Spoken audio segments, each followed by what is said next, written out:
Hey guys, welcome to my channel, Love Your Shelf. My name's Tracy, and right now I'm talking about the book tags for the first half of the year. It's July 4th, so we've went through the end of June. So there's 33 books that I've read so far this year that I've actually finished. I'm reading a lot of books right now, but I want to talk to you about the ones I have finished and do some book tags for those. So the first one is my favorite book so far this year, which is by far the Renegade's Trilogy, which is really awesome. It's by Marisa Meyer.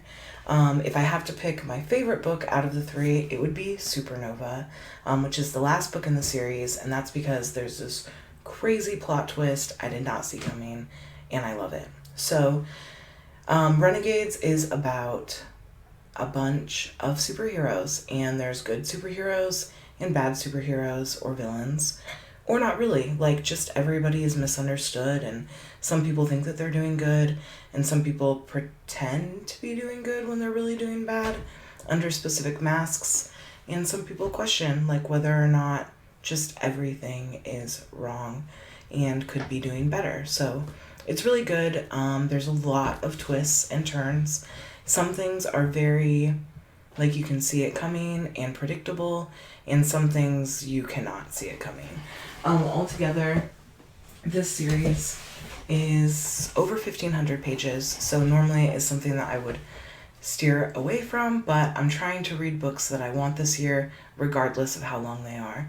So we do have that, and that is my favorite trilogy. Well, my favorite book so far includes this trilogy, but Supernova would be my favorite book altogether.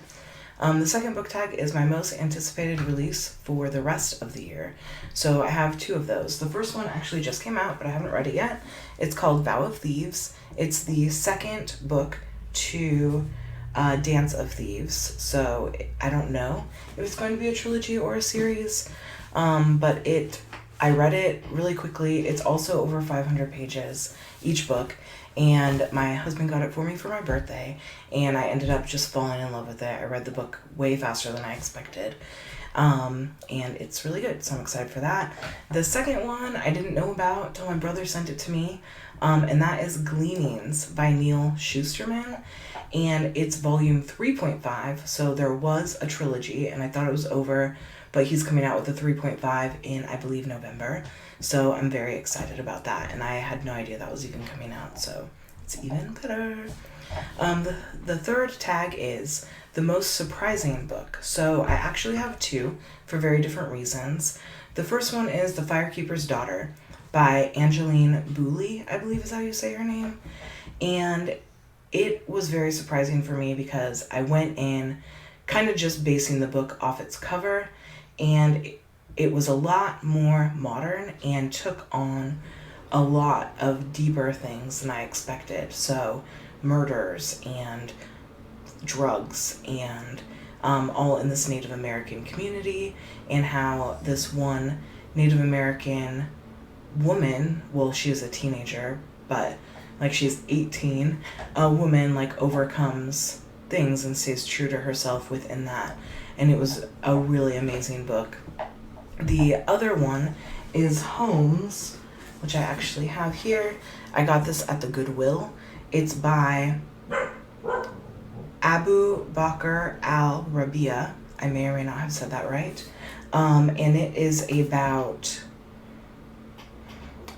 someone who left their home in Iraq in hopes of a safer life. They moved to Homs, Syria, and then they ended up being refugees and coming to Canada because of everything that's going on in the early 2000s. And that was really surprising for me because it is a book by someone younger. He wrote it before he was 15, I believe. Like, he was young. And his teacher helped him with it once he got to Canada. And it's a true book based on things I had no idea was going on. Like, I'm not sheltered. I knew that there was stuff going on in Iraq and Syria, obviously, but not in the same way. So he talks about like bombings and stuff that happened throughout there, which it's different when you live somewhere and you don't think about stuff like that in the capacity that he wrote them. So it was really surprising for me in that way, because it was very real and like it really happened in my lifetime, which was really crazy. Also, there's one night that he talks about, and he says that after it happened, his family and him were talking like nothing had happened, and sometimes he has to even look it up to show and prove to himself that it was real, because his family doesn't talk about it. And I thought that was really interesting, because there are things like that that can be traumatic that we don't talk about and we try to block out, and sometimes we have to stop and think like, hey, did this really happen? Like, please tell me I'm not imagining it. And so that was like, that really resonated with me, and I liked that a lot. The next one is any new literary crushes. So my newest literary crush, I guess, would be Sketch, who's in the Renegades right here, which we already talked about. So he is a superhero that can sketch things and then make them come real. So like he sketches a tiny dinosaur for someone and it turns into a real tiny dinosaur that like needs food and is sufficient. And that's kind of where he gets his superpowers, which is very similar to Batman, but not like he doesn't have to have money to make these things. He just draws them and then thinks them into existence, which is pretty cool because it makes him more powerful than you'd expect him to be, because his imagination is his tool, and he ends up being able to do a lot of things that most people wouldn't expect him to do, because he creates that for himself, which is really awesome. And on top of that, he's an amazing guy. So definitely a literary crush for me there. A fictional character I resonated with the most is Nora from Midnight Library by Matt Haig, which is about a woman who decides she doesn't want to live anymore, and she ends up at a library where she gets to try a whole bunch of different lives.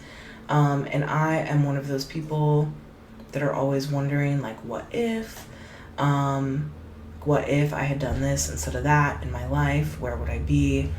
And I don't like regret my choices at all, but it's still an interesting concept to think about. And they also have like lots of little things that you can choose instead of like big decisions, and how those little decisions can change you as well. And also a reason I resonate with her is because she does carry like depression. Like she does try to move through life and do the best that she can do, and she tries to do what she is passionate about, but she loses her way, and that happens to people. Like that's a very human trait. So because of that, I really resonated with her. A book that made me laugh is The House in the Cerulean Sea by T.J. Klune. I actually listened to this on Audible. Well, not really Audible. I listened to it on Libby, which is like you can read books, get them electronically, or through voice. So it was a voiced book, I guess, not an Audible book. I don't know how you explain that, but hopefully you know what I mean. So you can rent books like you would a library for 14 or 21 days, however your library card, allows. And so one of the reasons that it was so funny is because the person that did the voice and the reading for the book had amazing voices and amazing characters. And it probably is good as well reading it, but listening to it was hilarious. The characters are very funny. It's about children and an adoption, like pretty much an adoption house or an orphanage, essentially. And it has a really good message all around, but it definitely made me laugh a lot as well.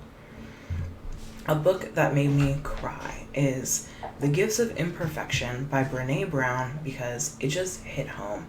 Like there's something about Brene Brown where she just 100% understands me and knows how to write exactly how I feel. She's phenomenal. The Gifts of Imperfection is really great.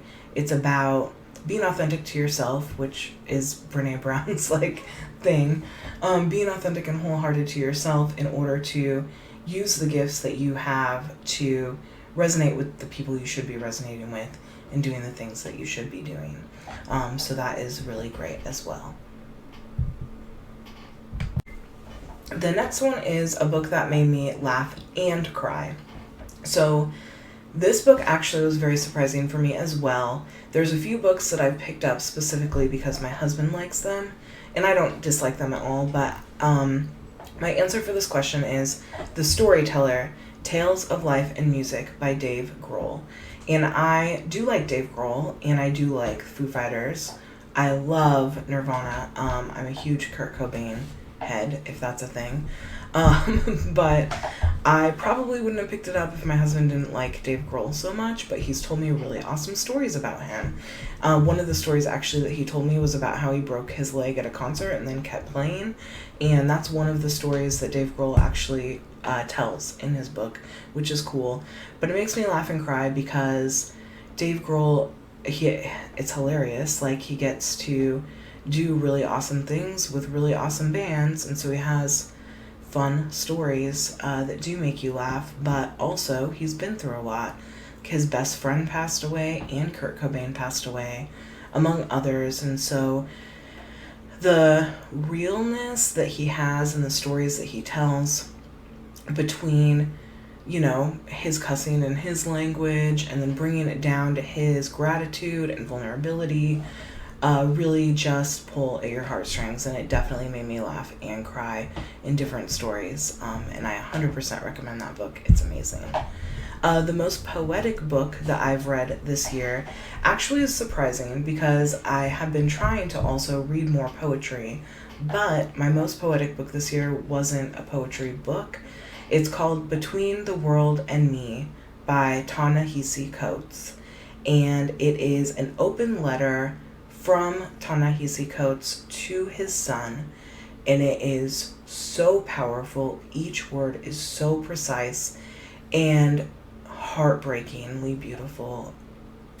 I mean, the words themselves are beautiful. The things that are happening definitely aren't, but the love that he has for his son in such an ugly world is beautiful and tender in its own way, and that's definitely the most poetic book that I've read this year. The best self-help book I've read this year is Atomic Habits by James Clear. There's more to that title, but if you read self-help books like Atomic Habits, that's what it's called. There is more to it. I don't remember what it is. But it's a really good book because it talks to you about how to get rid of habits that aren't good for you, and how to like piggyback, like say, hey, I can't do this habit until I do this other habit, and how choosing small habits can help make you more efficient through life and do more things that you want to do. And it's actually really cool too because he talks about basketball a lot, like and I'm down with basketball. I like sports, so but that's one of the reasons I love competition so much, is because you're constantly pushing yourself to be better, and that's what Atomic Habits is. It's how you can push yourself to constantly be better and do more in the day that you want to do, be more intentional, use those habits to like go toward and achieve your goals, which is really awesome. And the last tag is a book I still think about. So I actually read this at the beginning of the year. I started because I was reading every month I was going to read a different continent. So Antarctica was number one in that continent. And so I read South Pole Station by Ashley Shelby, which I actually have here. And it was very surprising because, one, I don't think about Antarctica very often, if I'm being honest, or just the will to survive somewhere that's so just challenging in every way. And so there's that, but there's also a political side to it and a scientific / religious side because of the people that go down there and the reason that they go down there. And so there's that too. And you're following an artist who has a hell of a time when she's down there. And she has always wanted to go to Antarctica her whole life. Like, her dad and her brother instilled this want to go to Antarctica through things that they've utilized to mold her from the very beginning, like certain books about explorations of Antarctica. So that's very interesting too, because if you think about it, it's like, what things would we have wanted for ourselves without other people telling us that's what we want and putting those ideas in our head when we're young? But it's also like, what do I want because of those moldings and things that people have like told me that I wanted from the very beginning. They were important to them, so now they're important to me. And this was Antarctica exploration was important to her brother as well as her dad. On top of that, like artistically, it's really beautiful because the art that she ends up painting is very different. And at first, a lot of people there write her off because she is an artist, and so she's not down there for any scientific reason, and they think it's a waste of time. But she ends up like molding them in her own way with her art, and the art that she makes causes them to reflect on themselves and their time there. Like, she really captures the essence of them as a people in Antarctica in her art, which is also very interesting. So I do think about that a lot. And I did say that that was my last one, but I am going to do one more tag because I have to. So bear with me 1 second and I will be right back with that. Okay, hey, so the last tag I'm going to actually do is my favorite thing that I bought this year, like book-wise, my favorite book. So I didn't buy this. Technically, maybe I'm not doing this right, but that's okay. When my husband and I went to Bend on vacation, we found this Alfred Lord Tennyson book, and it is from the 1800s, and he bought it for me, and it's a lot of his poems, and it's just stunning, and I've never had a rare book before, so I'm really excited about that too.